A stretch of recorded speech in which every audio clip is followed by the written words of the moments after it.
nag tey ki nga xam te moom moo nekk Thierno Bocoum la ñuy dalal nekk njiital mouvement bu ñu duppee Agir ci bët set ñu ngi am mbégte gu mag a mag di la ci dalal. maa ngi lay nuyu bu baax di am mbégte aussi si ñëw fii. di nuyu équipe bu bët set yëpp. ak auditeurs ak auditrices yi ñuy seetaan disons internautes yi ñuy seetaan. effectivement alors très rapidement ñu daal di dugg ci li nga xam te ne moom moo nekk sababu invitation bi li ci njëkk a waxtaanee moom moo nekk code électoral bi nga xam te nii démb daan nañ koy wote ngir coppar ñi ko mu mel ni bi mu ko voté quand même bëri na ab coow loo xam te ne judd na ci moo xam ci ñi nga xam ne ñoo féete ci kujje politique gi déjà yow lan moo nekk sa lecture wala sax sa réaction ginnaaw bi nga xam te ne voté nañ ko foofu ci assemblée nationale. waaw code électoral bi liñ ko voté dafa méngoo ak dernièrement sax c'est pour vraiment nit ñi bañ a sori ci xalaat mais depuis président Macky Sall nekk fi ba léegi. lépp loo xamante ne jëm na ci réforme ay loi mu engagé population yi sooy xool daanaka ci anam bii lañ koy voté maanaam anamu forcing nan la ñu tuddee forcing. mooy d'abord. dañuy jàpp ne lii ñu ngi ko def lu ñuy waxee session extraordinaire parce que session ordinaire dafa jeex le 30 juin bi passé ñu bàyyi ba tabaski bëgg a jot ñu def lu ñuy wax session extraordinaire bi nga xamante ne président de Macky Sall ci boppam moom moo am initiative bi parce que article 5 bu règlement intérieur bi may na ko mu yokk ci lu ñuy wax procédure d'urgence loolu aussi beneen mesure la parce que session extraordinaire mën na bañ a am procédure d'urgence parce que am nañ 15 jours pour voter mais dafa demander procédure d'urgence maanaam ñu def ko nu mu gën a gaawee nu mu gën a baree. am na droit am aussi. am na possibilité effectivement am ko mais dafa doon loi boo xamante ne dafa laaj mu ñu waxtaanee ko d'abord waxtaan amoon na effectivement ci dialogue national bi à travers le dialogue politique. mais am na ay questions yoo xamante ne déggoo amu si woon donc c'était important que loolu au sein de l'Assemblée nga xamante ne institution la représentation du peuple la ñu am waxtaan bi ñu si def mais li am solo rek ñu jàpp ko mooy loi bii passé nga xamante ne code réforme la woon modification code pénal ak code de procédure pénale la soo leen gisee aussi même anam bi lañ ko voté procédure d'urgence la de même que bii nii loolu lu muy tekki rek mooy forcing boo xamante ne am na par rapport ak loi bi nga xamante ne jàpp nañ ne kenn la arrangé muy le régime en place ak ñu mu àndal. alors bëggoon nañu xam lan moo nekk loo xamante ni quand même problème la wala gàkk-gàkk la ci code pénal bi nga xam maanaam sa code pénal ci. code électoral bi nga xamante ni quand même voté nañ ko démb. waaw gàkk-gàkk yi bëri na xam nga soo déggee le ministre de l'intérieur suy wax dalay naan. opposition bi bëggoon na lii président d'accord na opposition bi bëggoon na lii président d'accord na d'abord demeewul noonu ci biir waxtaan bi 3 partis ñoo concerné du opposition ak majorité rek dafa am aussi ñuy wax les non alignés en dehors de ça mu am waa CNRA mu am waa administration bi mu am société civile ñoom ñëpp dañ bokkoon ci waxtaan bi soo déggee point de consensus mooy loo xamante ne ñëpp dañ ci ànd méngoo ne lii d'accord nañu ci loolu mooy ay consensus donc du opposition bi moo bëgg walla moo bañ ñàkk bëgg mais waxtaan la boo xamante ne dañ ko tëral lal ko ci ay questions yoo xamante ne dañ ci am ay consensus yu fort. consensus yooyu noonu yeneen ni n'est-ce pas. am na ay consensus effectivement tey soo gisee lu mel ni le suffrage direct bi nga xamante ne dañ koy fal mairie. doon na loo xam ne ñëpp waxtaan nañ ci d'accord nañ ci. mais sooy xool tey dama la jox exemple rek bu ville. par exemple ville yi dañ doon jaar ci communes yi pour fal maire de ville. léegi ville yi dañ koy def directement à travers kuy nekk tête de liste proportionnelle mais loolu lu amoon na fi ba pare. donc pour dire que même su dee sax am na consensus dafa doon loo xamante ne aussi bien pouvoir bi que opposition bi d'accord nañ ne loolu moo war a am. mais fondamentalement dafa am ay questions essentielles yoo xamante ne président Macky Sall ci boppam daf ko doon xeex ba mu nekkee opposition te mayu ko waa opposition une fois moom mu nekk au pouvoir mu jëm par exemple ci organe bu autonome buy gérer les élections wala une personnalité indépendante boo xamante ne mooy gérer les élections tey koo xamante ne mooy gérer élections yi président Macky Sall moo koy fal moom moo koy du moins nommé moo koy teg fu mu nekk moom la àndal. Vous parlez du ministre de l'Intérieur. mooy ministre de l'Intérieur waxuñu nañ fi jëlee ministre de l'Intérieur parce que ministre de l'Intérieur am na ay prérogatives yoo xamante ne wute na yu wute ak organiser élection mais ñu am ñeneen ñuy organiser élection yi loolu déjà revendication centrale la. mais foofu ci processus électoral mais foofu ñu neutre ñoo fa nekk monsieur honorable quand même. non pas ñu non ku leen jiite kan la déedéet non attendez ku leen jiite kan la c'est le ministre de l'Intérieur le ministre de l'Intérieur kan moo ko fi teg le président de la République. c'est comme la justice lu mu bëgg rek loolu la ñuy def. évidemment fu ngeen ko teg loolu aussi. non évidemment que c'est comme la justice rek tey sooy wax da ngay wax ministre de la justice mooy supérieur hiérarchique parquet bi fa la procureur nekk donc président su bëggee dara ci ministre de la justice bëgg ko ci procureur loolu dafay am lu muy dindi ci indépendance de la justice. donc loolu aussi la demee même chose la ak processus électoral parce que président bi fa teg ministre de l'Intérieur boo xam ne waxtaan naa ak moom ba pare teg ko foofu lu mu bëgg ci moom loolu lay am loolu point bu am solo la. beneen point bi mooy inéligibilité boo xamante ne bañal nañ ko éligibilité bu ñu bañal Karim Wade ak Khalifa Sall parce que soo gisee loi bi nu mu tënkee tey article L31 L30 ak L31 bu code bee passé mu ñëwaat ci article 29 L29 ak L30 loolu dafay leen di empêcher ñoom ñu nekk ay candidats alors que ñun opposition bi dañu mettre ci biir dialogue bi conditionnalité yu tax ñu toog ci dialogue bi ñu dugal ci mbirum Karim Wade ak Khalifa Sall. pourquoi am na lu tax ñu tere leen. pourquoi waaw justement exactement pourquoi parce que justement ñooñu waxuma rek sénégalais yi seetlu nañ ko mais des tribunaux internationaux indépendants ont montré que façon bu ñu leen juger façon bu ñu leen condamner méngoowul ak yoon. soo gisee ku mel ni Khalifa Sall tey cour de justice de la CEDEAO dem na sa ba ne même présomption d'innocence bi nga xamante ne ñëpp xam nañ ne mooy le b.a.-ba mooy lu gën a ndaw lu ñu war a jàppale lu ñu war a may nit ki mooy ñu présumer la personne est innocente tant et aussi longtemps que sa culpabilité n'a pas été démontrée hors de tout doute lors d'un procès donc même présomption d'innocence boobu nangalu kuñ ko ku mel ni Karim Wade gis ngeen ne CREI bi daanaka moom moo taxoon ñu yëkkati ko ñeneen ñi ngi ci cité woon yëpp ñenn ñi ñu ngi ànd ak tey le président Macky Sall donc procédure boobu nga xamante ne dañ ko def nga xamante ne jubluwuñ ci lu dul écarter un adversaire politique loolu doon na loo xam ne ñun opposition jàpp nañ ne c'est une injustice boo xamante ne dañ ko war a dindi le plus rapidement gis nañ ne président Macky Sall faale wuñu tamit ci loolu. bulletin unique bi également nga xamante ne gain de temps lay doon économie day achat de conscience da ngay gis parfois soo duggee urne bi ñu ne la indil yeneen bulletins yi sooy ñëw indil yeneen bulletins yi ñu jox la 5000 francs wala ñu jox la te ñu xam ne yow voté woowul ñooñu suñu candidat nga voté loolu yëpp dootul mën a amati ak bulletin unique bi. loolu tamit nguur gi bañ na ko. donc pour dire que am na question yoo xam ne yu bëri dafa am solo te bañ na ko mais quand même wax nga ay questions yi nga xam te ne d'accord leen ci mais di nga d'accord ci man ak ni nga xam te ne noonu la ko waa pouvoir bi d'accordé ci li nga xam te moom moo nekk parrainage bi ak caution bi. ni nga ci d'accord j'ai pas compris. caution bi ak parrainage bi yow d'accord nga ci wala. non parrainage bi dañ ko maintenir également. waruñu ko woon maintenir. c'est ce que je veux savoir. je pense que xoolal ji nga même ñu def audit yi. ñu def audit fichier bi def nañ ay recommandations yi bokk na ci mbirum parrainage bi mu doon loo xamante problème la fi mais façon bu ñu koy defee mooy problème benn. ensuite mu jëm ci mbirum même Khalifa Sall ak Karim Wade le fait que ñu tere la ñu bokk ci élection yi même ci recommandations yi bokk na ci maanaam bokk. ñëpp ñuy acteur bokk ci dialogue bi. benn moment d'accord nañu ci question yooyu yaa que la majorité ñoom ñoo jàpp ne waruñu ci d'accord donc loolu mooy ay points yoo xam ne c'est des points essentiels yi nga xamante ne moo justifié d'ailleurs ñu def ko procédure d'urgence moo justifié ñu def ko avant les 6 mois des élections parce que y a un protocole additionnel de la CEDEAO boo xamante ne sur la bonne gouvernance boo xamante ne dafa ne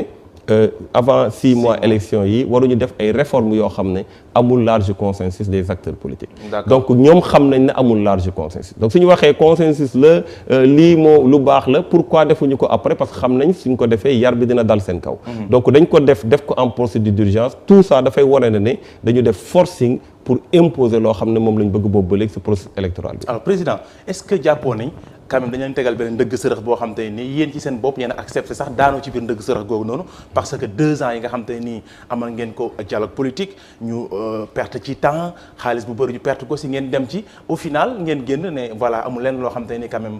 jëlee nañ ko ci lu baax. non man pour man ñàkk dialogue mooy perte de temps plus que dialogue parce que dialogue l'un n'exclut pas l'autre dialogue exclurul soo amul satisfaction nga taxaw jàkkaarloo ki nga war a jàkkaarloo. mais ci principe yi ngeen demee ci dialogue bi. aussi non principe bi moom laa la wax dama ne yi ñu imposé bëri na par exemple affaire Karim Wade Khalifa Sall dañ ko waroon dugal ci débat bi def nañ ko no xaaral ma ñëw c'est-à-dire que tey am na question yoo xamante ne dialogue amu ci nan la mujjee dama lay jox exemple parrainage bi. parrainage bi dañ ko def ci forcing amul dialogue amul dara. Qu'est-ce qui s'est passé le jour J dañ ne ñun dañuy manifester pour que parrainage mu bañ a am jour ba ñu defee manifestation bi nan la mujjee ñun ñëpp lañ jël dugal ci café man mi bokkoon naa ci ñu jàppoon jour parrainage bi. loolu lan lay tekki finalement lu muy tekki mooy su dee am nañ possibilité ñu waxtaanee ci réew mi parce que lan lañ jàpp ñun opposition jàpp nañ ne d'abord président Macky Sall mu ngi ci dernier mandat bu mujj la dama jàpp ne réew boo xamante ne am na président de la république boo xam ne dafay dem. am na chance bu rëy nu mu waree am chance bu rëy mooy président de la république boobu war na defar ay loi yu leer war na mun a def processus électoral bu leer war na mun a fexe ba ginnaawam lépp loo xamante ne lënt lu woon ci démocratie bi ak état de droit mu lijjanti ko bu baax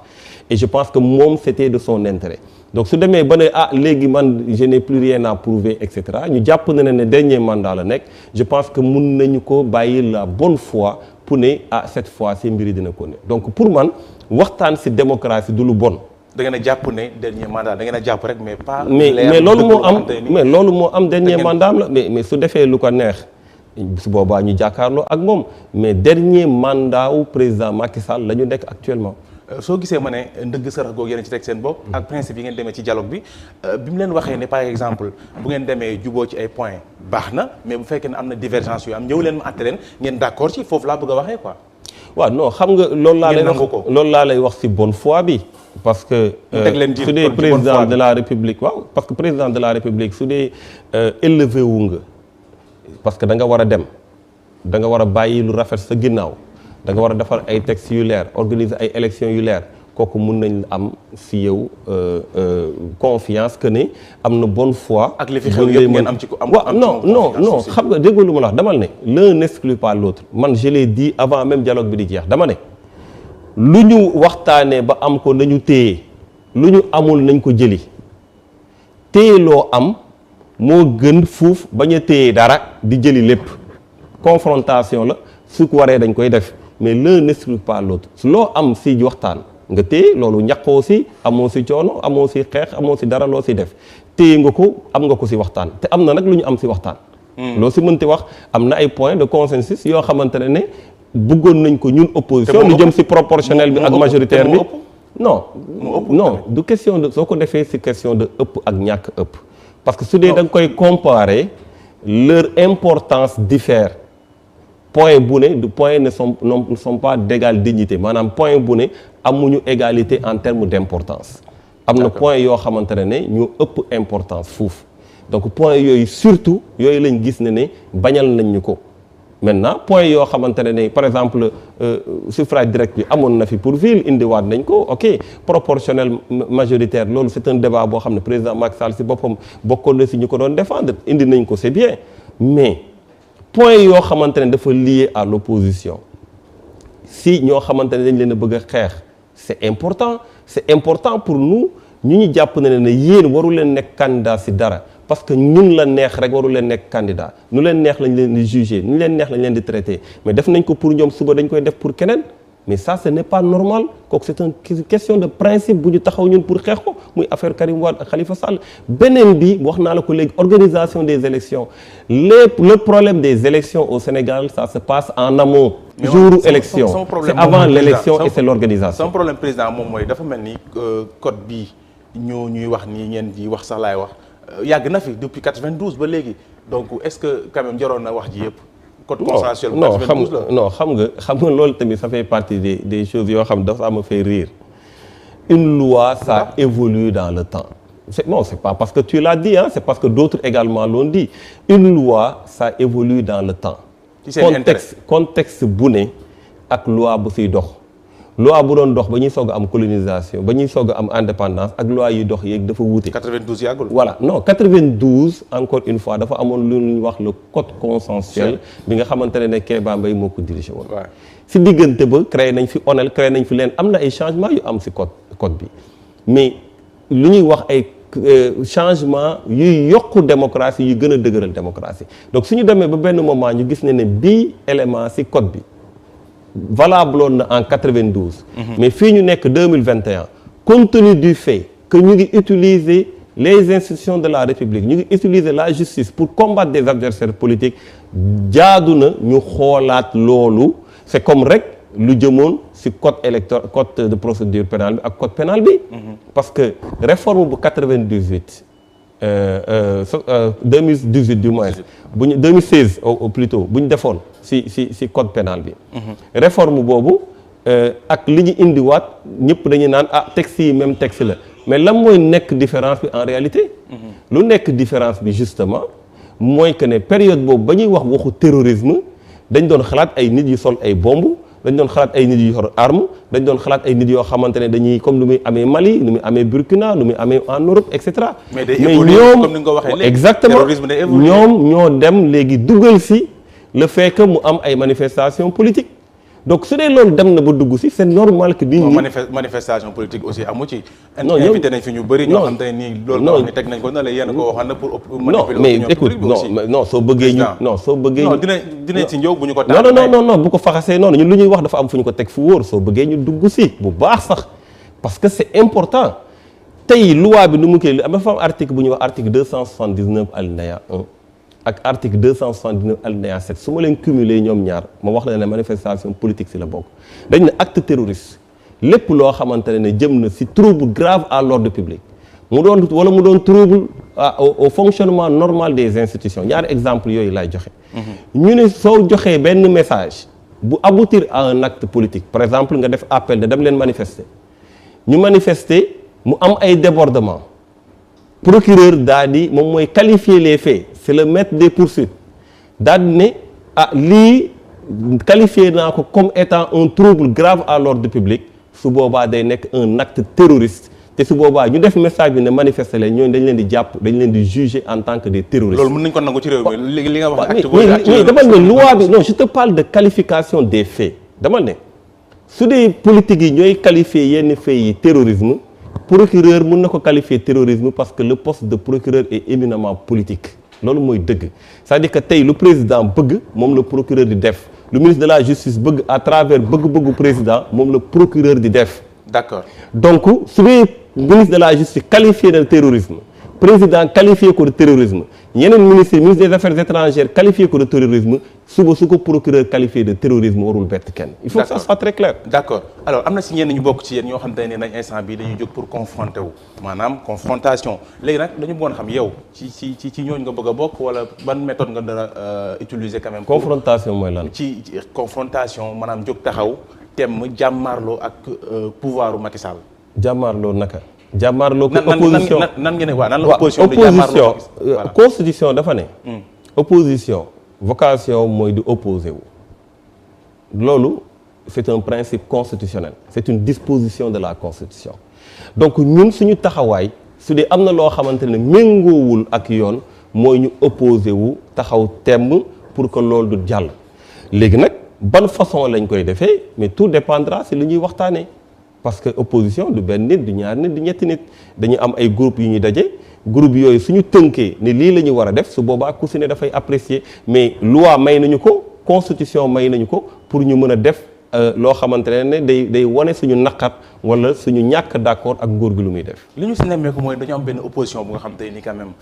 dañu xaw a bàyyeeku dañu ne yàcc ni yasar ñoom à chaque fois li ñuy gis rek moom mooy le président posé ay actes ñu génn di dénoncer mais lenn loo xam te ni teg nañ ko lu concret loo xam te dina dalal sax xelu sénégalais ci ëllëg bu fi Macky Sall la jógee ñu gis fi loo xam te ni quand même dina dal seen xel gisuñ ko. man sa jugement boobu xaw ma foo ko jëlee. non lan nga bëgg a wax foofu. attends c'est-à-dire que il faut pas qu'on soit d'abord contradictoire sur un point. ci lan. benn moment dañuy naan opposition bi ay terroristes lañ maanaam dañoo yëngu ba niroog ay terroristes beneen moment nga bëgg a taxaw ne dañoo yasar xam nga y a une question de contradiction. non man waxuma ne da nga non waxuma yow d'une manière générale. c'est ce qu'on dit opposition bi amul doole dëgërul. te ñooñu sañooy taxawaat na la opposition bi dañuy dem ba dañuy terroriser nit ñi donc finalement lan la ñu bëgg ay terroristes lañu wala ay yambar lañu doo xam sax finalement non je pense que dans le jeu de pouvoir wala dans les rapports de force dafa am loo xamante ne du mbirum opposition mbirum pouvoir la pouvoir moo am responsabilité respecter l'état de droit pouvoir moo am responsabilité pour yokku la démocratie renforcer la démocratie loolu du mbirum opposition xam nga parfois dañu leen naan opposition bi lan lay def mais opposition bi lan la mën est-ce que la ngeen bëgg ñun ñu taxaw jàkkaarloog ay policiers di dóoranteeg ñoom ay kurpañ wala jëm jëli fetal di tiiranteeg ñoom non. lu tax état man loolu duñ ko mës a def. lu lan moo tax seen militant di ko def ci mbedd mi. mais fan lañ ko defee. non fan lañ ko defee yow xanaa ne au Sénégal. non mais attends fan lañ ko defee. say militant gisoo leen fii. marche bi exemple. ñi dóoranteeg policier di tiiranteeg policier ba policier di leen tiire bal ñuy dee. di tiiranteeg policier policier yi di tiiranteeg policier ah bon kon war ñu imaginer. fii la Sénégal musuma gis tiirante policier ensuite benn loolu musuma ko gis bu tiiranteeg ay policier benn ñaar. marche su amee non tiirante laa wax marche su amee. ku ne mën na see dugg du ñëpp ñooy nekk suñu militant parce que en réalité d'ailleurs la moo tax ñu bañ affaire loi boobu noonu mu jàll. parce que y a des infiltrations yu am parfois. parfois da ngay gis ñoo xamante ne bokkuñu si ñëw dugg ensuite parfois y a des corridors yu ñuy ibbi dama koy yàgg di wax. dama naan état dafa war a jiital lu ñuy wax le principe de précaution soo yoree réew te yoroo ko si anam boo xamante ne nit ñi ñu ngi lekk ñu ngi naan ñu ngi liggéey. da ngay moytu def ay injustice yoo xamante ne nit ñi mën nañ see profité pour wane seen mer loolu la ñuy wax le principe de précaution dans la gestion d'un état. D'accord. Donc tey sooy xool yenn yi su amee dafa am ñu bëri ñoo xamante ne dañ am brèche yu ñu si am ku nga romb mu agressé la. wala nga tëdd mu ñëw fekk la sa kër dajji sa kër mais kooku su manifestation amee bëtugu nar kam mais mën na si profité def ay loo xamante ne kenn sant ko. loolu nag état moo war a dawal yoon. parce que nous sommes dans un état de droit mais mënoo tere opposition bi ñu taxaw ne lii d'accord uñu si parce que nous sommes dans une démocratie. Mohamed bismillah. sama waa ji merci beaucoup honorable ci waxtaan wi damay daal di def tour table bi ku nekk joxe sa laaj rek rapidement Assou Diagne ma bàyyi la ak honorable. monsieur Bocoum maa ngi lay dalal bu baax si plateau bët set bi. alors man damay sama question day dem ci côté mburu ak soow bi. mooy ci côté Idi ak ki nga xamante ne mooy président Macky Sall yow bi nga xamante ne Idi dem na fekkee ki nga xamante ne mooy président Macky Sall est-ce que mën nga ñu wax nan nga sa réaction lan la woon. waaw mais xam nga dañu nekk ci politique te politique ku ci ne am nga droit am sa ligne ak façon bi ngay defee alors man personnellement. si mbirum cere soow la wala mburoog soow xamatuma sax. mburoog soow la d'accord. ponche rek. ponche alors si mbirum mburoog soow bi dama jàpp ne dafa concerner deux leaders politiques wala boog ay leaders politiques yoo xam ne jàpp nañ benn moment donné dañu war a ànd si anam boo xamante ne bëgg nañ ko ànd man personnellement wax naa si sama point de vue d'accorduma si. ànduma si parce que tout simplement su ma ko waxee c'est pas que dama nekk fële gis benn mbir buy am naan d'accord mu si déedéet doon na comme ni ngeen ko xamee liñ ma bëggoon boole aussi bien par mburu que par soow alors donc ñun suñu décision mooy bañ si bokk mais loolu je pense aussi suñu comportement tamit mooy respecter le choix des uns et des autres ñun lu ñu jàpp mooy taxaw ci opposition bi continuer di xeexal population yi parce que y a beaucoup d'acquis yoo xamante ne tey ñu ngi koy perdre et y a beaucoup de conquêtes yu ñuy xaar surtout par rapport à la jeunesse donc loolu mooy suñu taxawaay maintenant du ñu nekk di commenter kii la mu li tax mu def lii wala keelee moo tax mu def lële ñun lu ñu mën a xam mooy lan la ñu def ak fan la ñu jëm ñun suñu conviction mooy que ne y a des acquis dans ce pays yu ñuy perdre actuellement et que réew mi nguur gi ni mu yoree réew mi du yorin bu baax donc suñu taxawaay dafa war a doon taxawaay bu mat sëkk dans l'opposition. bu ak soo bi am na doole Thiès dama bëggoon a sof rek ci question bi benn temps bi moo dul baax ku nekk benn laaj la man sama benn laaj laay jox waale parce que dugalaale ko moom mooy yow yàgg nga nekk ci peggu Idrissa Seck fréquenté nga ko bu baax mën nañu wax ne sax bokk na ci ñi la tette ci wàllu politique si ni ko nit ñi jàppee actuellement Sénégalais yi du nit buy sàmm kàddoo yow mi ko fréquenté xam nit bi ban moo la laajoon ban nit la loo may tontu. soo ma laajoon. ban genre nit la loo may tontu. non ban genre nit la. ak li nga comme fréquenté nga ko ay question yow yaa ñu ko gën a xam. non xam nga d'abord premièrement. je pense que ku ma xam ku ne xam na ne. ba ma génnee réew mi ba léegi kenn mësuma dégg ma wax ci Idrissa Seck te tey la waalo gën a aay c'est-à-dire que pour man ce n'est pas le plus important li am solo mooy engagement bu ñu am par rapport ak suñu réew àndoon nañu benn moment àndatuñu maa ngi koy yéene jàmm mu may yéene jàmm li am solo pour ñun mooy engagement bu ñu am pour suñu réew c'est le plus important mais Idrissa Seck kan la ban façon la et cetera je pense que ku si ne am nga jugement boo si mën a defal sa bopp. non mais yow mi ko xam nag yaa ñu gën a mën a wax par exemple moom ban genre nit la parce que aussi quoi qu'on puisse dire am na benn étiquette boo xam ne Sénégalais yi teg nañ ko ci kawam ça aussi quand même bëggoon na ci am ay leeral donc bul layaam ci réponse bi tontu ji direct. su ma nekkoon ba may nekk chargé de communication. voilà bu réew mi. peut-être que samay prérogatives doonoon na ma may lu mel noonu je suis le président du mouvement Agir. Agir non bàyyil ma ñëw Agir dañu am ay ambition yu mag pour réew mi yoo xamante ne dafa transcender des questions de personne diw nan la mel nan la taxawee nan la waxee loolu du loolu moo intéressé Sénégalais yi li intéressé Sénégalais yi mooy ban avancée lañ mën a def yan jéego lañ mën a teg pour que situation bii ñu nekk ñu jóge fi le plus rapidement possible ñun si loolu la ñuy liggéey tous les jours je pense que ça n'avancera à rien du tout taxaw di wax na nga xamee diw na nga xamee diw moi je te dirai jamais yow yaay liggéey ak Mohamed war nga ko gën a xam la nga xalaat si moom nan la mel ça n'intéresse personne man ça m'intéresse pas moo ñu intéressé instant moo ñu laaj la ko waaw d'accord mais da ngeen ko laaj koo xamante ne malheureusement fekk na ne ça l'intéresse pas. bisimilah. alors monsieur Bocoum bienvenue. Merci. Et ci wax ci dellu si wàllum élection bi est-ce que yaakaaroon ni tey jii perdre lu leen d'avance li nga xamante ni moom mooy local yi bu ñu gisee jéego yi nga xamante ni président Sall def na ko dafa mel ni daf leen di wër nomba ci benn pàcc bu ne tey bu ñu jógee ci assemblée nationale ak code bi nga xamante ni sopp nañ ko ci pénal bi procédure pénale bi tey jii tamit dafa mel ni daf leen nax ci quelque sorte ba muy entamé dialogue politique bi ak ni mu ci génnee yaakaaroon ni kon ma dellu si waat élection yi du gisoo ni perdre ngeen ko. waaw xam nga jeu de dupe naxante mën na am ci biir acteur politique yi mën na am ci biir waxtaan bi nga woote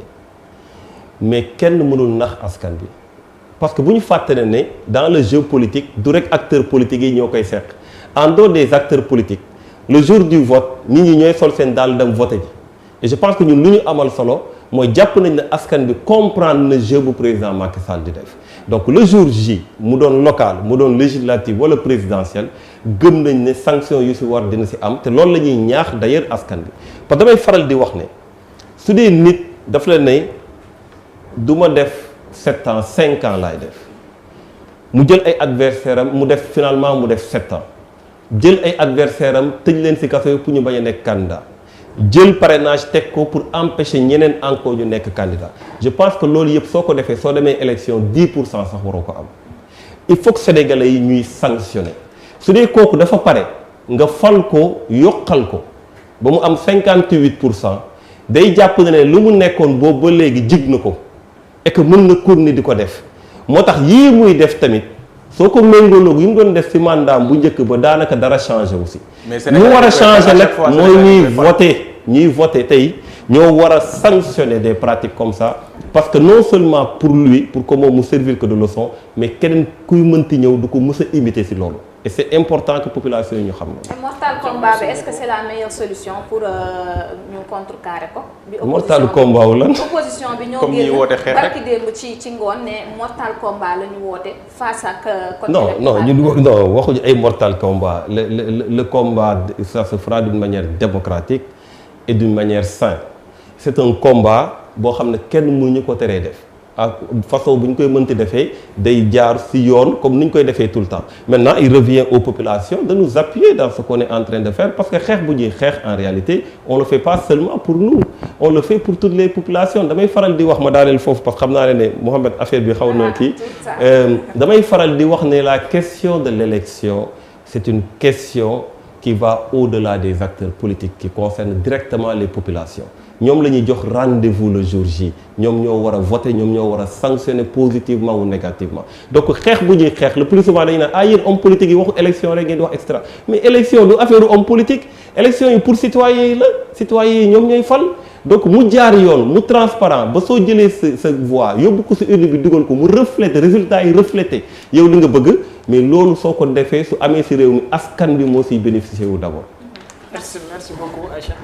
honorable ñu lay nuyu di la dalal ak jàmm ci plateau bi donc man sama laaj peut-être dafay génn ci urne yi dugg assemblée nationale en étant député tey naka nga jàngatee li nga xamante ne moo nekk assemblée nationale donc su ma nee li nekk assemblée nationale mooy violence dañ fay gën a gis jàmm bu ñuy def seen ay waxtaan ñu ngi leen di gis ñu ngiy xeex ñu ngiy saagante ay ndey ñu ngi def ay ñaawteef yow tey naka nga gisee acte yooyu. waaw gàcce la pour képp koo xamante ne démocrate nga. parce que xeex war na am mais xeex ci idée ci ay argument loolu la population yi soxla suñ nee loi am na lan moo ci am ak lan moo ci amul la population yi soxlaa xam du ay coup de poing du ay parce que wax dëgg yàlla loolu yóbbuwuñ fa député yi mais damay préciser ne majorité bii nga xamante dañuy ànd ak président Macky Sall ils sont coutumiers des faits lu ñuy yàgg di def la ñu bañ nekkee 12e législature la même chose da doon am dañ doon ñëw commission di casse suñuy droit ñu ñëw attaquer ñu physiquement et loolu yàgg na am di nga koy continuer di ko def également c'est-à-dire que dañu nekk ci régime boo xamante ne malheureusement c'est un régime violent gis ngeen phénomène nervi yi nga xamante ne dañuy ànd ak ñoom di dóore di mbéje nga yor drapeau ñu xotti nga yor lii cette violence là contre les populations et contre les représentants du peuple c'est une honte. C'est une honte pour la démocratie parce que nit mënoo yor nguur yor pouvoir yor lépp doyul nga bëgg ci boole di entraîner pour dóore bëgg ci boole di recruter ay nit pour ñuy dóore pour lan parce que tout simplement amoo argument bu war pour loolu moo tax il faut que ñu situer responsabilité yi mbir mi du député yaa ngi dóorante déedéet majorité bi ñooy organiser wu tout le temps pour créer des situations comme ça ñun loolu remarqué nañ ko depuis la 12e législature peut-être même amoon na avant mais depuis la 12e législature c'est comme ça et c'est inacceptable. mais est-ce que majorité bi bu ñu leen woowee ci ay tamit opposition bi mënuñu daw loolu parce que c'est pas joli rafetul ci gis. non d'accord naa mais xam nga nag tey man yoon fii ñu taxaw nii su ma coincé woon fii.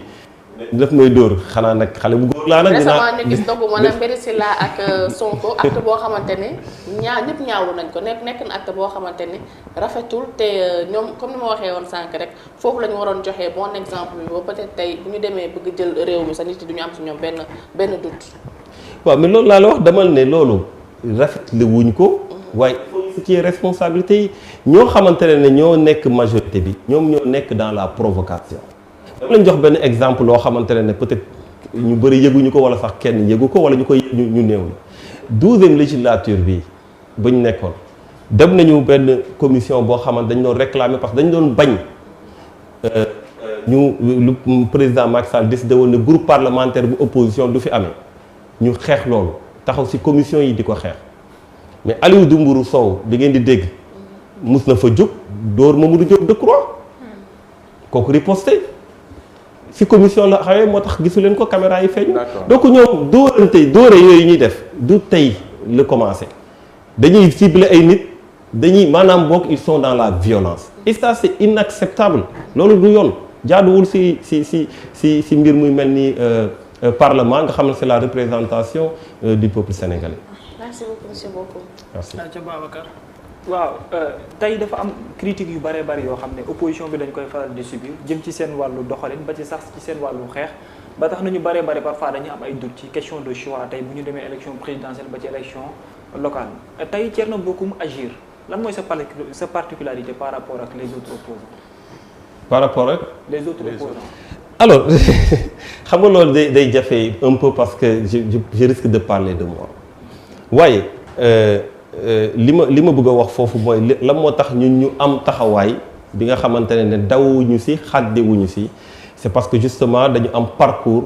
boo xamante ne jàpp nañ ne parcours bu honorable la benn mooy suñu présence bañ nekkee assemblée nationale loolu li tax ma koy tudd mooy toujours nit dina taxaw ne man am naa fulla am naa fayda am naa ay principe am naa lu may bañ ça c'est une chose c'en est une autre nga nekk ci moment boo xamante ne war nga bañ effectivement da ngay gis ñoo xamante ne opposition dañuy bëri xadar lool suñ demee pouvoir wala ñu xëcc leen biir pouvoir ñu mel ni ay xaru yar parce que ñooñu en réalité c'est des pouvoiristes dañuy bëri wax rek mais dañuy bëgg dus suñu ibbil leen ñu mën a toog mën a lekk comme ñëpp parce que dans ce pays dañ toll foo xam ne chacun cherche à tirer son épingle du jeu ñun bañ nekkee assemblée nationale ñoo nekkoon président commission comptabilité et contrôle mooy commission boo xamante ne moom mooy contrôler xaalisu assemblée nationale nu muy doxee nekkoon na ni tax ñu mën a def commission boobu mu am solo parce que compte tenu de la séparation des pouvoirs Cour des comptes yi ngay dégg ay IGE yooyu mënul dugg biir assemblée nationale parce que ñoom dañ dépendre ci président de la république donc système de contrôle interne moo fa am bi nga xamante ne commission boobu moo ko jël man maa nekkoon président bi ba ma ñëwee j'étais avec la majorité parce que ñu ñoo gagné woon élection yi mais teewul dañ ma ne yow yaa gën a neexle commission parce que da ngay am salaire parce que ñun dañuy am rang de ministre mais yow doo liggéey dara parce que commission boobu du fonctionner. J'ai été la première personne d'après Doudou Wade bi nga xamante ne maa ngi koy nuyu de passage parce que moom xam na histoire Assemblée nationale de toute l'histoire politique du Sénégal et de l'Assemblée nationale bu doxal commission boobu convoqué réunion wax ne dañuy leeral xaalisu Assemblée nationale nu muy fonctionner boobu lañ jël décision ñoom xeex ma ba année ba jeexee ñu dàq ma dem nekk simple député ba mu fay jógee maa ngi nekk simple député donc man am naa yaqin que ne su ma nekkee ci position de pouvoir du ma dof du ma réer ba fàtte samay conviction ak samay principe looloo tax bokk naa ci man ñoo xamante ne mun tàggat nañ seen bopp ba xam na ne su ñu nekkee ci position de pouvoir terewul seeni principe dañ koy wóyal jusqu'au bout moo tax loolu c'est un exemple par exemple boo xam ne dama lay jox loolu lu mu tekki loolu lu mu tekki non je te parle de preuve xam nga dafa am loo xam ne waaw dafa am waaw baal ma yeggale dafa am loo xam ne dafa metti te dafa injuste da ngay ñëw nga wax ne ah man de lii def naa ko comme preuve ñu ne la waa keneen waxoon na ko wala politiciens yi de façon yéen ñëpp voilà xam nga loolu c'est très injuste pourquoi c'est injuste effort yooyu yëpp ma defuma ko pour dara parce que dama ko def parce que sama gëm-gëm la ñu mën ma taxaw parce que man homme politique laa yeneen président commission yëpp nga xam ne dañ doon jël seen salaire te defuñu seen liggéey et homme politique lañ ñu ne yow ak ñooñu yéen a yem te ñooñu defuñu effort bu ma def loolu c'est très injuste moo tax Sénégal il faut que ñuy ràññee ñun suñu dugg ci politique lu ko motiver mooy am nañu temps bu ñuy dund ci àdduna lu ñuy ñàkk dañ koy liggéey benn ñu ngi sant yàlla ensuite li ñuy def ci biir politique jàpp nañ ne mbirum mbooloo la yan bienfait la ñu mën a def ci mbooloo boobu balaa ñu fiy jóge yan position bu ñu mënti am nag pourquoi mu doon politique parce que politique fa nga mën a gën a dem mën a defee lu baax tey au niveau des sphères de décision fa ngay décider tey seen fii ngeen nekk président de la république su bëggoon am ndogal da ciy am da koy jaarale ci ministre de la communication ñu jël ay ndogal yoo xamante day tegu seen kaw parce que moom mooy décider donc décision foo koy mënti jëlee lu mu gën a kawe mu gën a am impact ci population loolu mooy tax ñu def politique mais du leneen donc jàpp nañ ne su dee loolu ñu ngi ci wane ci ay preuves ñun ak ñeneen bien entendu dañu ci war a gën a encourager dañu ci war a gën a taxawu parce que soxlawuñu alalu askan bi soxlawuñu ay pouvoir pour ñun waaye dañu soxla dañ jàpp ne dañ toll foo xam dañu war a liggéeyal exclusivement pour les intérêts des populations et loolu c'est extrêmement important. Merci beaucoup monsieur Thierno Bocoum ma jox bañoon ñu daal di daaneel. D'accord, merci beaucoup Mohamed. Alors honorable wala sax président deux questions nga répondre que de façon mode fast track. On verra. Voilà Thiès lan moo fay say ambition actuellement. Non Thiès pourquoi pas waxoo Parcelles Assainies fa la dëkk fa la yeewoo tous les jours effectivement mun nga wax Thiès. pourquoi pas waxoo Diourbel bi nga xamante ne aussi fa la dëkk pourquoi pas waxoo Kaolack bu ma juddoo. Thiès pour l'instant. Voilà donc non sama ambition c'est pour le Sénégal. D'accord voilà. Mais Thiès. non déggoolu ma la sama ambition c'est pour le Sénégal bien entendu rawatina dëkk foo xam ne fa nga dëkk. lu mel ni Thiès lu mel ni. Parcelles Assainies lu mel ni Diourbel lu mel ni Kaolack. lu mel ni Fouta. da nga ñu mën a laal Thiès ndax mbuur ak soow wala. non amuñu lu ñu ragal parce que en réalité ñun xam nga lan la ñu jàppee combat politique. combat politique mooy joxe ay arguments yuy tax population yi ñu accepter la ko su dee population yi accepter lu ñu ko demal nga liggéeyi waat wala nga gën a waxtaan ak ñoom mais on n'est pas en concurrence avec les autres parce que ku ñëw jël xaalisam par exemple dugal am ñoo xamante dañ nekk dans la vulnérabilité amuñu xaalis et cetera voilà nga ñëw dugal leen déet sëñ bi baal ma daaneel donc pour dire tout simplement que ne li ñu amal solo ñun mooy askan bi ñoom la ñuy waxtaanal tous les jours donc fépp fu ñu am ambition pour taxaw fa sur le moment venu on le dira mais bu ñu fàttali ne élection yi dafa bëri am na local am na législative am na présidentielle je pense que benn homme politique mënul am prétention ne damay nekk candidat ci élection yëpp mais lu ci mënti doon rek sur le moment venu dinañ ko wax alors ñu jeexalee ak li nga xam ne moom moo nekk élection locale ak ville de Dakar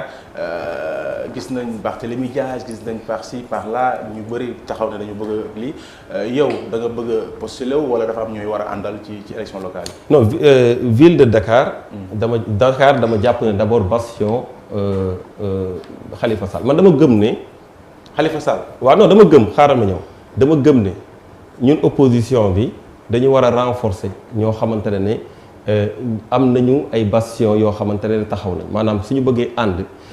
ku ne nañ ko nangul lu mu am bien que ku ne da ngay wut aussi c'est important mais je parle de d'élection locale tey ñu jugee si côté Khalifa Sall je pense que ne tey war nañu mën a am benn vision bu ñu war a am si ñoom parce que nag am na su bëgg nañu ànd am na ñoom liggéey bu ñu fi def boobu léegi te xeex nañu Khalifa xeex boo xamante ne tey yoon la ñu delloowaat ko si ki yow Khalifa nekkul candidat waaw tey ku taxaw ne moom mooy candidat pour l'instant parce que du ma dugg seen linge ñoom ñooy xool nañu koy gérer mais kooku am na mérite muy Barthélémy Dias il a un très grand mérite c'est quelqu'un qui s'est toujours battu pour Dakar qui s'est battu au côté de Khalifa Sall donc ñun bokk nañ si ñoo xam ne gëm nañ ne c'est un très bon candidat pour Dakar te jàppale ko quoi waaw non mais awma benn difficulté pour jàppale Barthélémy Dias loolu ñëpp xam nañ ko pour taxawu ko parce que mérité na ko am na taxawaay bu si war xeex na ce Sénégal la am na taxawaay bu mu amal Sénégal je pense que nit ñi aussi il faut ñu leen delloo loo xamante ne moom la ñuy def boobu ba léegi il s'est sacrifié pour ce pays donc su dee dañu war a wax candidat pour Dakar moom mu yëkkati loxoom ku war a yëkkati loxoom la te ñun man personnellement sans pour autant me trahir peut-être décision bu ñu jël plus tard mais man personnellement je soutiens Barthélémy Dias si liggéey bu muy def ci travail boo xamante ambition yu mu am pour Dakar. et pour les élections locales aussi. mais élection locale yi moo tax may wax. ayca kon jeex na officiellement Thierno Bocoum nee na kii lay àndal Khalifa nu mu tudd sax Barthélémy Dias élection locale. non dama ne Thierno. sans nga trahir seen kii. waaw mais pourquoi nga bëgg a interpréter li ma wax te ma wax. lu leer d'accord kon baax na li nga wax leer na nañ merci beaucoup quand même.